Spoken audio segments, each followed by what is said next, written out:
What's going on, people? King GRBDG here, and today we are back for King's Corner number 4, 5, something like that. I don't know. We are back for King's Corner, and a lot of stuff to talk about. Actually, apparently I missed a bunch of stuff over the weekend. I was just looking up, and I don't know how I missed it all. And a lot of it, a couple of them I actually knew about, but just completely forgot to report on.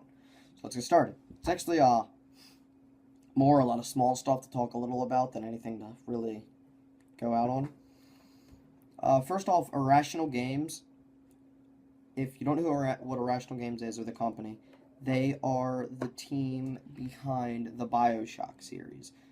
So, BioShock 1, 2, I think it's BioShock 1, 2, and 3. I know they're behind BioShock 2 and, not 3, BioShock Infinite, I mean. So I know they were behind BioShock Infinite and BioShock 2. Pretty sure they were behind BioShock 1. I only played Infinite, so that's the only one I know for sure. But regardless, the game was great, and the head of Irrational has left to, what did he say? He has left to pursue or restart or something like that. Pretty much he wanted to just like restart what he was doing, find a new path or something. Point is, he's going to a mobile gaming company because that's where you make a ton of microtransactional money. There it is. That's pretty much what he's doing. And can I blame him? No. But am I disappointed? Yes, because I wanted to see more BioShock. And that does not mean the game's going to end. They handed all rights over to 2K, so 2K can still continue with the games. This leaves me with a couple questions. One, will 2K hire any of the old story writers or employers or anything like that from Irrational? I really hope they do, because I don't think the game will feel the same if they don't. Chances are they won't, which sucks, but if we're lucky, they will. Second, what about the Second Barrel at Sea DLC? Is it already completed? If not, who's taking it over and finishing it? When is it coming out? Does it mean a delay? What's going on? I want this DLC. I played the first one. It was good. Where's the second one? And then there's still supposed to be a third DLC after that. So is everything already complete and they're just spacing out when it's coming out? Or is it now not getting done? Or what's going on? Come on, Irrational. You didn't give us any information. You need to like pick stuff up a little bit. I mean, that's what's kind of pissing me off about him just dropping what he's doing. A company that this dude started to go work on mobile games. It's like one thing I can't stand. The casual game market has gone so mobile, it pisses me off because it takes away good quality game designers from platformers. And it's unfortunate, just because it's more profitable at mobile gaming. Yeah, I understand profit is the key because it is a business, but you don't have any loyalty at all. You don't have any care for what you do for your games. Really? Come on. So, we'll see where that goes. I just hope the BioShock series doesn't end, and I hope that it continues the way it's been. Just under 2K instead. Moving on. Google Fiber is expanding. I think they added somewhere like upwards to 20 to 30 new cities that they're coming to. Actually, not cities. Like 20 to 30 counties they're coming to. Portland, Oregon, San Jose, California, Salt Lake City, Utah, Phoenix, Arizona, San Antonio, Texas, which kind of pisses me off. Salt Lake City and San Antonio, they already have it in Austin, they already have it in Provo. Couldn't you have expanded a little bit somewhere else? And then Nashville, Nashville, Tennessee, Atlanta, Georgia, Charlotte, can't think of where Charlotte is, whatever. And then Raleigh and Durham. So, and then within that, there are going, it's a ton of, it's like upwards of 30 individual places, like individual communities, neighborhoods, towns, whatever you want to call them. The ones I named are just the major cities around it. And that is, to me, that's really good news, even though it's not coming near me, unfortunately. They are starting to expand to the east, where I am, East Coast, and that gives further chance for them to come here in the future, which is be amazing, because Comcast has a giant monopoly, which I think I talked about 2 days ago, which pisses me off. So, with Google Fiber expanding, it's showing that not only are they expanding, but it's being successful, because if they weren't having success in, where were they? They were in Austin, they were in Provo, and they were in Kansas City. So if they weren't having success there, then they obviously wouldn't have expanded onto these other places.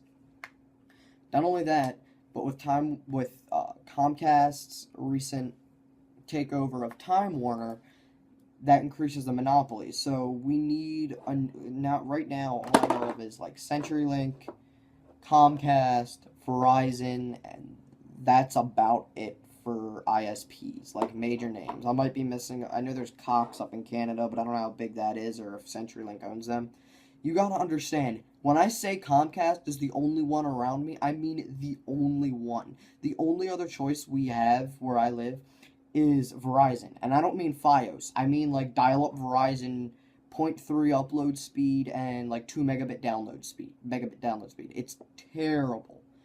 Up in the county, like 30 miles north of where I am, up there they have Fios, but that's still it. There's 2 ISPs in the entire state of Maryland that I know about. So if I'm a little ignorant on like saying Cox is up in there and not and owned by them, I don't really know. I have no experience. I only know that with Google Fiber's expansion like this, it gives me hope that they might come out here because Baltimore gave a big push to get them here originally, and they declined us. So hopefully they'll come out here with one of their future expansions so I can get rid of Comcast because it is terrible, to say the least. Still on the topic of Google, they have a new project coming out. Well, not really coming out, being developed called Google Tango. And it is a smartphone, that has like a 3D technology in the camera, kind of. Like, it uses the technology in it to sense what's around it and use the camera to build like 3D worlds. They're designing it to move and react like a human when it comes to the environment around it. So, like, I could take say this is the phone. It's a remote. And I could like scan my whole room, and then on the phone it would have like a 3D version, and then like you could like play games with it and stuff like that. I saw them like using it to control a robot or something. Right now they're sending out some dev units or some like prototype units to devs to create software and algorithms and all that kind of stuff and try and get some support back in the product so they can come out with it. But I'm not saying that I'm going to go and get one, but it's definitely a revolutionary technology. One of the biggest things that I heard them say, and it was something I thought of before they even brought it up, was blind people. It could incredibly help with blindness and like if you take a blind person and they just move the camera all around the room and get it scanned or whatever, it can then give them audio cues on where to go without running into stuff because it's that accurate as long as it has everything scanned. It's really cool. I'll have the link down in the description to the video to go watch it if you want to check it out for yourself. It's only like 2.5 minutes long, so if you have the 2.5 minutes, or if you're go watch it. It's really cool what they can do with it. It's definitely a step in the right direction, and between this and the Google Fiber news and everything that Google's doing, it just seems they're definitely becoming one of my more favored companies. I don't want to say favorite, but because I don't really like companies at all, but definitely a preferable one over the others, just because it seems like they're very innovative and very user-focused. But we'll see where it goes, and good luck to Google Tango. It's going to be a revolutionary idea for not just phones, but pretty much everything. Speaking of phones, though, Samsung announced the Galaxy S5. I don't care. I don't use it. I've never owned a... Actually, it's the lie. I owned 3 Samsung phones. Never a smartphone. 2 flip phones and one of those like slide-up keyboard phones. Yeah, I had 3 of those. Well, not 3 of those. I owned one of each of those. 2 flips and one of the slides. All 3 were Samsung. And I wasn't really a fan of the phone, because it wasn't a smartphone. But I will say that Samsung makes sturdy equipment. Like, throw that thing across the room, kick it, throw it out a window. It doesn't matter. The thing wouldn't break, and I could just walk over, pick it up, and it worked fine. But they're coming out with the S5, and if they weren't gimmicky enough, they're coming out with a new smartwatch to go along with the phone. Really, nobody, I don't want to say nobody, but the watch you came out with last time wasn't very successful. Nobody really used it. Nobody really cared. I mean, yeah, it was nice. It was a nice addition to anybody who had the extra who knows how much to blow on the watch.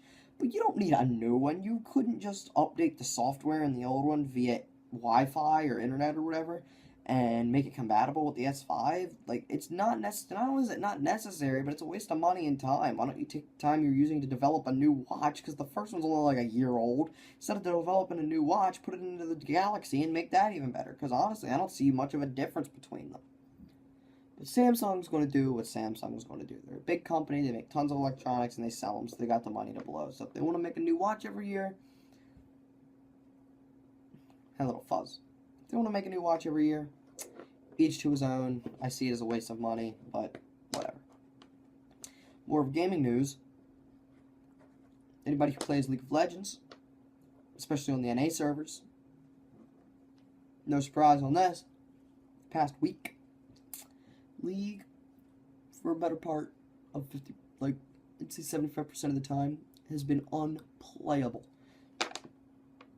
I don't know what Riot did in their most recent patch. I don't know what the hell happened. I don't know what caused it. But whatever had happened, fix it.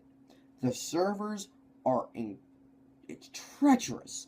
You can't, like, I'm in a game with my solid 100 ping. I fluctuate from 80 to 110, usually stays stable in a game. And I can play like that. It's perfectly fine. I can deal with it whenever I start on. I'll be sitting there. Sorry, I got just another piece of fuzz still stuck there. I'll be sitting there playing the game.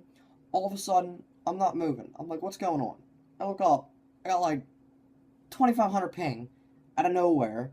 And yeah, it's usually I would suspect Comcast, because their internet's so great, it could never be them, but usually I would suspect Comcast until, like, my entire team DCs. Now, I know my entire team doesn't have Comcast, because usually, most of the time, my entire team is people I know. Only like one other person I know has Comcast. So, what did you do? Riot, what did you do? Stop making skins, stop pushing for Vel'Koz, whatever the hell his name is, and fix your damn servers. We don't need this turning into the EU West, alright? NA, this is your biggest group of people. Fix it. I want to play League. I played ranked in like 2 weeks. I played ranked in a month, but that's just a different story. Point is, I was going to play ranked, and then like your servers went to poop, and I was like, well, I ain't playing ranked. Oh. They don't get fixed soon. I'm going to start moving on. Play Smite, play Path of the Exile. I mean, I have other games to play. It's not like I have to rely on League. So, if they don't get their servers fixed soon, I'm just going to kind of take a prolonged break, I guess. And that's that. I'm hoping they get fixed soon. I played earlier today, and I didn't have much problem, but I was with people that were having issues, and I don't know. I just feel like there's so much... I don't even know what to say. The servers are just... It seems like every time Riot does an update, it gets worse and worse. So, you know what? I hope they fix them. If they don't, they don't. That's what happens. Whatever. Last news. I don't want to say big news, but I had it anticipated, and I'm glad it's out. It looks decent, and that is Guardians of the Galaxy. The trailer came out last night. No, not last night. Came out sometime within the last 5-6 days. And I watched the trailer. I didn't see it originally. I watched the trailer. It was kind of weird. Like, the human aspect was weird. It seemed like Groot looked good. Forget the Rocket Raccoon looked awesome. I mean, he's a freaking raccoon with a... It's funny as hell. If you watch the trailer, you know what I mean. They have Zoe Saldana playing, which I don't know. I never was into Guardians of the Galaxy. I'm only going off what's memory. I don't remember the chick's name, but from the Guardians, whatever the chick's name is, they have Zoe Saldana playing her. And she looks the role. She's alright. And then the other dude, like Drud, something like that. I don't remember his name. He's alright looking. And then the dude, Star something. I don't know. The regular human guy that comes apart. It may have been me. He just kind of didn't belong. It just didn't seem like he belonged there. It didn't seem he fit with the rest of them. I don't know, maybe it's just me. Maybe you guys think otherwise. But, I don't know, he just didn't seem to fit. And more than that, that I found really weird was It's like the prison guard, like the main prison guard who was taking him in. They had John C. Riley playing him. And if you're not sure who John C. Riley is, he is always in Will Ferrell's movies. He was in Talladega Nights. He was the brother. He was Will Ferrell's stepbrother in Step Brothers. Dale. I think it was Dale. Yeah, Dale in Step Brothers. That's John C. Riley, and he not in a Marvel movie. Like, he doesn't belong in a Marvel movie. He should have stayed with Will Ferrell doing his thing. He fit those movies. He was good in them. He was funny. And I'm not saying he's not going to be funny in this, but just didn't seem out of place. Seemed like could have been a better place for him in a different movie or just in a different role. Just as a prison guard? No, not John C. Riley. That's just, it's not where he's supposed to be. It's supposed to be comedy. And I don't think Guardians of the Galaxy is comedy, unless I'm missing something. So, that's this week in random news. Channel news. Slight schedule change. What I have found, based on last week and this week, I don't like recording on Sundays. I like recording at about 8 to 9 o'clock or 8 to 9:30 on Monday nights. And I don't like posting videos at 10 o'clock at night. So, I'm going to be posting my second video of the week on Tuesday. Would that be the first? First? I don't know how you want to look at it. Pretty much it'll be one Friday or / Saturday. Chances are it'll be Saturday because I'll do it Friday night and it'll get posted noon on Saturday. And then there'll be this, and then there'll be the one that comes out on Tuesday, which I'll probably record on Monday. That makes sense? But last thing I wanted to say, touch up on, was there will be a new series coming to the channel within a week or two. And I am going to play Dark Souls. I know it's an old game, but here's the thing. I heard it's very hard. It's like one of the hardest games out there. And I never played it. And I feel like me, with my level of anger, playing Dark Souls with my level of impatience will be rage-inducing for me and hilarity for you. So, I'm going to do that. It's not going to be fun for me. You'll probably laugh your asses off. You're welcome. That's all.